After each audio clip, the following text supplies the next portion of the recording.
Ethan Carver had always been fascinated by life.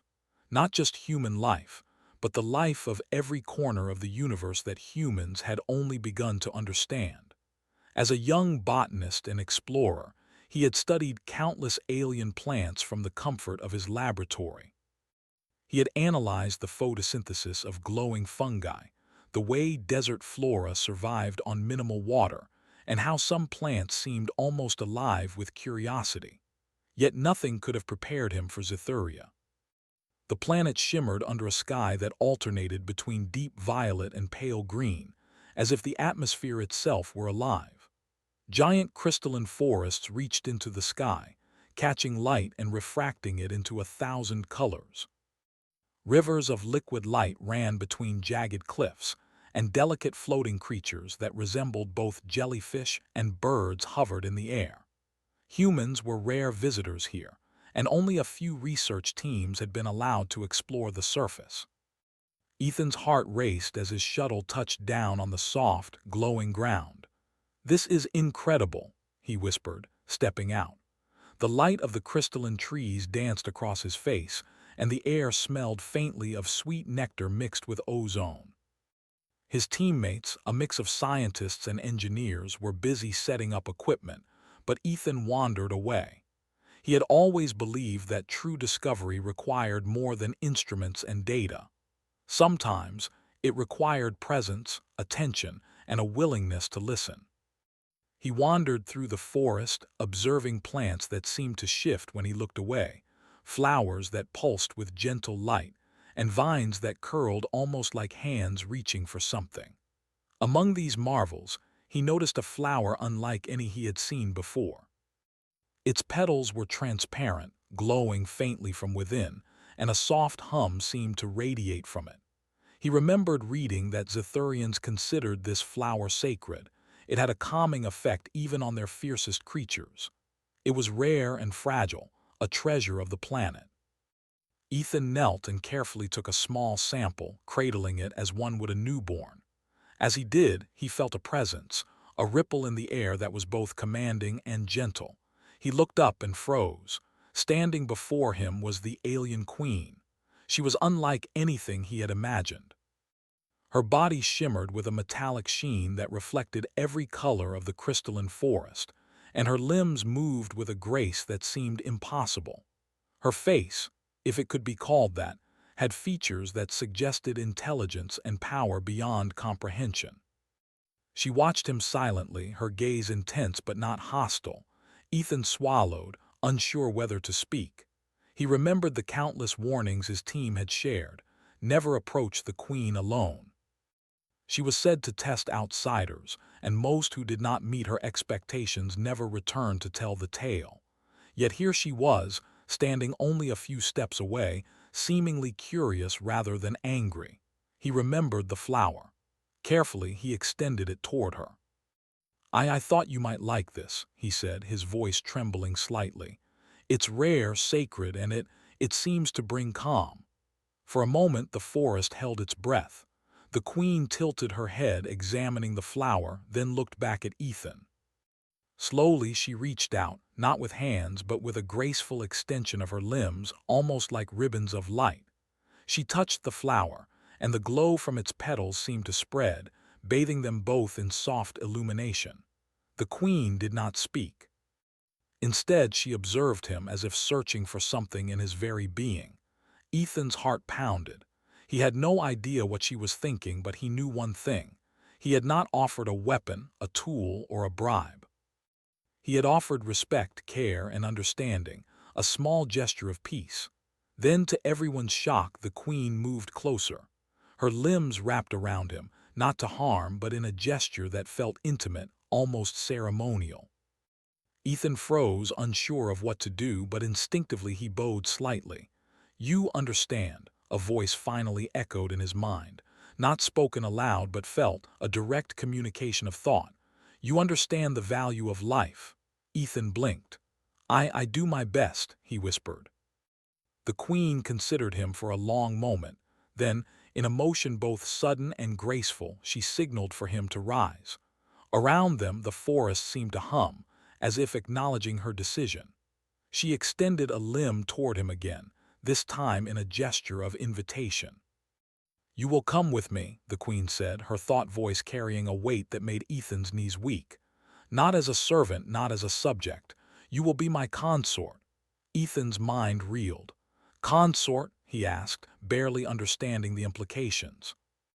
"In this world," she explained, "a consort is not a title of domination. It is a partner chosen for qualities rare and valuable: courage, curiosity, respect, and understanding. You have shown these, human. You will stand beside me, learn, and guide." Even as his team called out in alarm, Ethan stepped closer to the queen. He knew the choice was dangerous, unprecedented. Humans had rarely been chosen for such a role among Zithurians, yet something deep inside him resonated with the decision. This was not about power. It was about recognition, about trust. The queen led him through the crystalline forest, the path glowing beneath their feet. They passed rivers of liquid light that reflected the stars above, and Ethan felt as though he were walking through a dream. She spoke little, but her presence conveyed understanding, curiosity, and even a faint warmth. As they approached her palace, a structure carved entirely of crystals that shimmered like liquid metal, Ethan realized the scale of what he had entered. Inside, the palace was even more breathtaking. The walls pulsed with light in patterns that seemed alive, and chambers opened into others without clear boundaries, connected by glowing bridges and stairways of pure crystal. The queen guided him to a central hall, where Zithurian nobles had gathered. They were tall, imposing figures with features both alien and regal. Their eyes narrowed as Ethan entered, and whispers filled the air. Humans had never been allowed this close, and now one stood at the side of their ruler. Ethan straightened his back and met their gazes. He remembered the flower he had offered, the gesture of goodwill, and the courage it had taken to step forward. He realized that he represented not just himself but humanity. His actions here could define how humans were seen on this distant world. The queen spoke again, her thought voice carrying across the hall.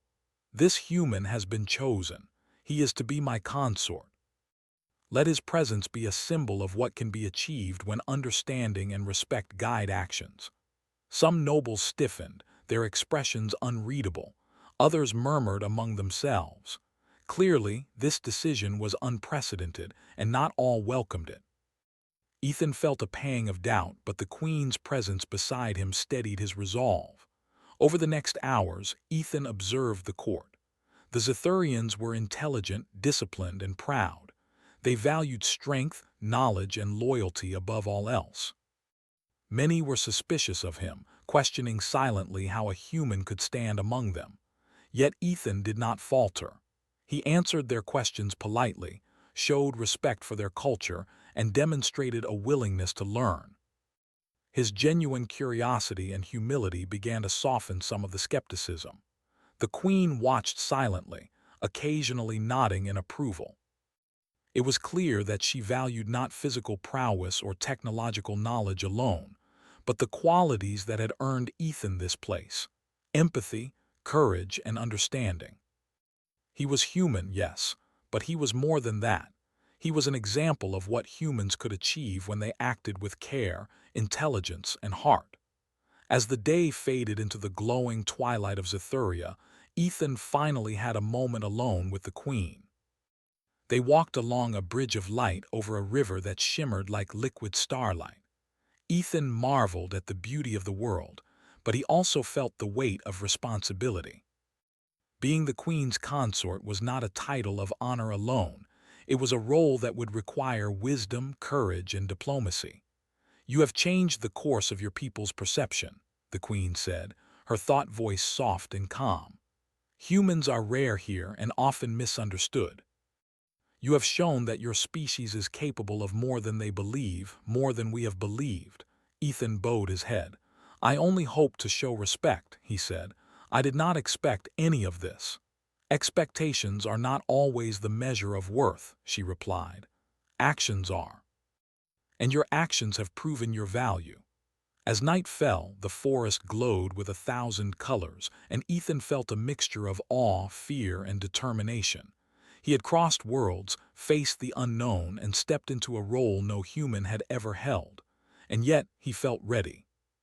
He had chosen respect, empathy, and courage, and those choices had opened a door that no weapon, no technology could have. The palace settled into quiet luminescence, and for the first time since landing on Zithuria, Ethan allowed himself to hope. Hope that humans could be seen as more than strangers, more than intruders.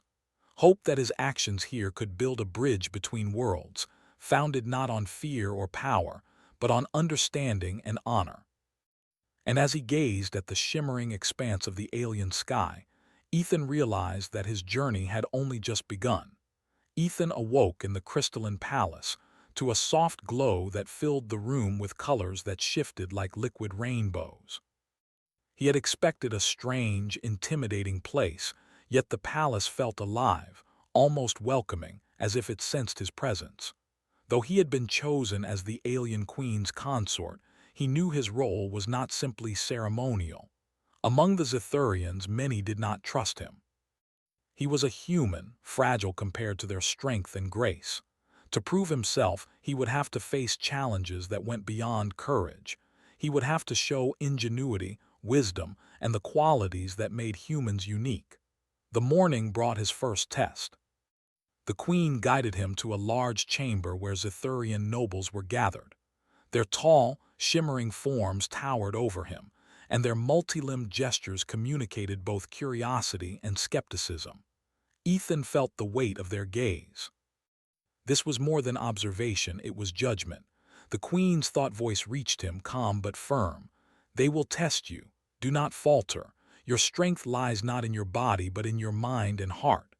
Ethan nodded, swallowing the nervousness that threatened to overtake him. The first trial was deceptively simple. The nobles presented him with a series of alien puzzles, devices that required precise coordination of logic, timing, and creativity to activate. Humans were unfamiliar with Zithurian thinking, yet Ethan observed carefully. He studied the patterns, noticed the subtleties in the device's reactions, and adapted quickly. While some nobles struggled, Ethan's approach combined patience with experimentation. He did not rush, nor did he assume his way was superior. Instead, he trusted observation and reason, and one by one, the puzzles yielded to his attempts.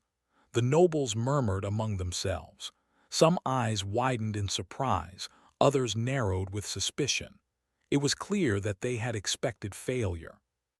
A human's mind was unfamiliar, and yet here was proof that it could navigate complexity with precision and innovation. The queen's presence at his side radiated silent approval. Next came a physical trial. Though Ethan lacked the strength of Zithurians, the challenge was not brute force. It was endurance, agility, and understanding of the alien environment. The nobles led him into a cavern where floating crystal platforms shifted unpredictably over a glowing chasm. One misstep could send him plummeting. Humans were clumsy compared to Zithurians, but Ethan approached the platforms carefully, observing the timing, testing his balance, and adjusting as he moved. Halfway through, a platform shifted unexpectedly. Ethan almost fell, but he remembered a technique he had used while exploring the jungle on Zithuria.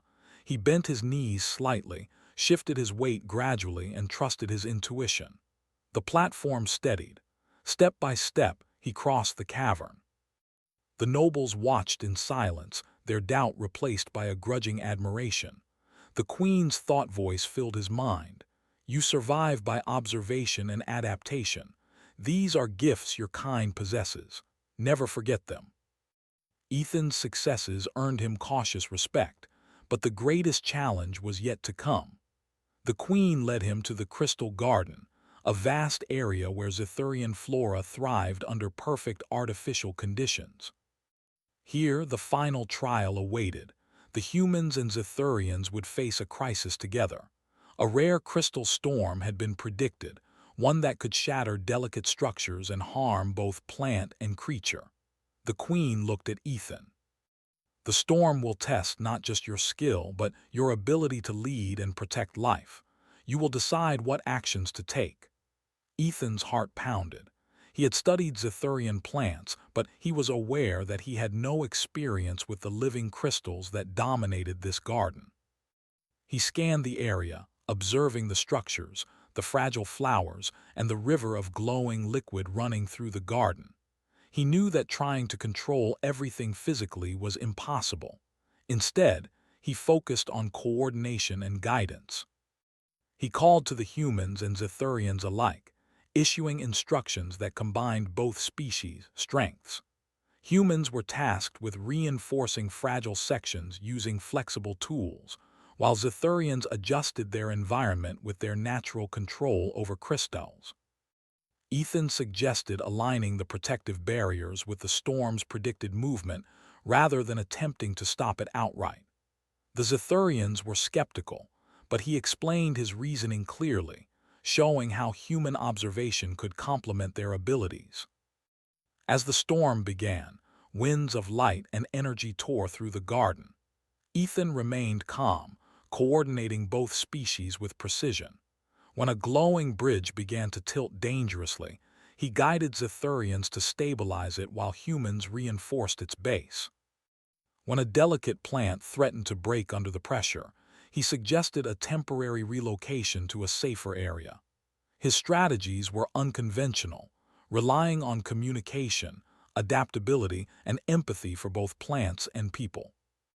The storm raged on, but through Ethan's leadership, the garden survived. Not a single life was lost. The nobles who had doubted him now looked upon him with awe. Humans, the fragile species they had once underestimated, had demonstrated creativity, courage, and a unique ability to unite forces through understanding and cooperation. The queen moved beside him, her limbs shimmering with light as she conveyed approval. "You have done what many believed impossible. You have shown that humans are not limited by physical strength. Their strength lies in adaptability, reasoning, and heart. You have proven the worth of your kind." In the days that followed, Ethan's role as consort became more than symbolic. He participated in diplomatic meetings, helped resolve disputes, and taught both humans and Zithurians techniques that bridged the cultural divide. He introduced simple ideas of compromise and negotiation that were unusual to the Zithurians, who were accustomed to hierarchy and dominance. Through patience and explanation, he demonstrated that cooperation could solve problems that force and authority could not. Ethan also found time to explore the deeper mysteries of Zithuria. He discovered plants that communicated through light patterns, rivers that stored energy in unusual ways, and creatures that responded to sound frequencies imperceptible to humans. His observations led to innovations in how Zithurians cultivated resources and protected their environment.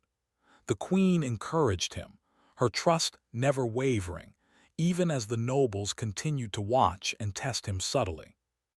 One evening, a challenge arose that threatened the palace itself. A seismic tremor shifted the foundations of the crystal structures. Energy conduits carrying light began to fracture, and a section of the palace teetered dangerously. Zithurian engineers rushed to contain the damage, but the complexity of the system was overwhelming. Ethan assessed the situation quickly, noting patterns and potential weak points. Drawing upon both human ingenuity and knowledge he had gained from Zithurian engineers, he devised a method to redirect energy flows temporarily, stabilizing the palace until permanent repairs could be made. The queen watched him closely, her thought voice calm but filled with respect. "Your mind works in ways even we did not anticipate. Humans, though fragile in form, possess resilience and innovation unmatched by many." The crisis passed, and the palace was saved. The nobles, who had long doubted him, now regarded him with sincere respect. They saw that humanity's strength was not in muscle or alien technology, but in courage, reasoning, and the willingness to act with compassion and intelligence. Ethan's bond with the queen deepened. She shared with him the history of Zithuria, its triumphs and failures, its philosophies, and its unspoken rules. He listened carefully, asking questions that bridged gaps in understanding. In return, he offered perspectives shaped by humanity's experiences, the value of empathy, the importance of curiosity, and the strength that comes from working together despite differences. The more Ethan proved himself, the more humans on Zithuria were respected. Researchers, traders, and explorers found themselves welcomed in places they had never imagined. Relations that had been tense or cautious began to flourish. Humans were no longer just outsiders, they were partners, valued for their creativity, courage, and insight. Yet Ethan never lost sight of his role. Being the Queen's consort was not about status, it was about responsibility. He continued to guide, advise, and act when needed, always mindful of the delicate balance between respect for Zithurian traditions and the introduction of human ingenuity. Months passed, and Zithuria seemed to change along with him. Humans and Zithurians worked side by side in the palace gardens, in the laboratories, and along the glowing rivers. Shared knowledge grew, and Ethan found joy in teaching, learning, and simply existing in a world that once seemed impossible to navigate. The Queen, always observant, occasionally allowed him to walk among her people freely, seeing for himself how his influence spread. One night, as the twin moons of Zithuria cast gentle light across the crystalline forest, Ethan and the Queen walked along a high bridge. The wind carried the subtle fragrance of alien blooms, and the sky shimmered with reflected light. "You have done more than survive," the Queen said softly. "You have changed the course of perception. Humans are no longer strangers. They are seen as capable, thoughtful, and honorable." Ethan smiled, feeling the weight of her words. "I only hoped to show respect, to do what was right. I never imagined all of this." "Expectations do not measure worth," she replied. "Actions do. And your actions have shown the true strength of your kind." Ethan realized then that his journey was more than personal achievement. It was a bridge between worlds, a proof that humanity could thrive through courage, empathy, and intelligence, even in the most alien of places. He understood that the title of consort was not an end, it was a beginning. He looked down at the glowing forests below, the rivers of light, and the bustling palace alive with activity. Humans and Zithurians worked together, learned from each other, and respected one another in ways that had once seemed impossible. Ethan felt pride, not arrogance, but quiet, steady pride in what humanity could achieve when it acted with courage and understanding. As the night deepened, the Queen paused and regarded him. Her presence was both powerful and gentle, a reminder of the responsibility and honor he carried. "Your journey is far from over," she said. "But you have shown that humans can rise to challenges, inspire trust, and achieve greatness." Ethan nodded. "I will continue, for the people here, for humanity, and for the chance to make a difference." The Queen extended her hand, and Ethan took it without hesitation. In that moment, he felt the bond that had begun with a simple gesture, a flower, strengthened into a partnership that bridged species, worlds, and understanding. He realized that sometimes the smallest acts, offered with sincerity, could open doors to unimaginable possibilities. And as they walked back into the palace together, Ethan understood that this was not just a victory for himself, but for all of humanity. On a distant alien world, humans were seen for what they truly were: resourceful, courageous, and capable of shaping the universe through intellect, empathy, and honor. Ethan's heart swelled with quiet triumph. He had offered a flower, and in return, he had been given more than he could have dreamed. He had been given a chance to show the universe the strength of humanity, and he would not waste it.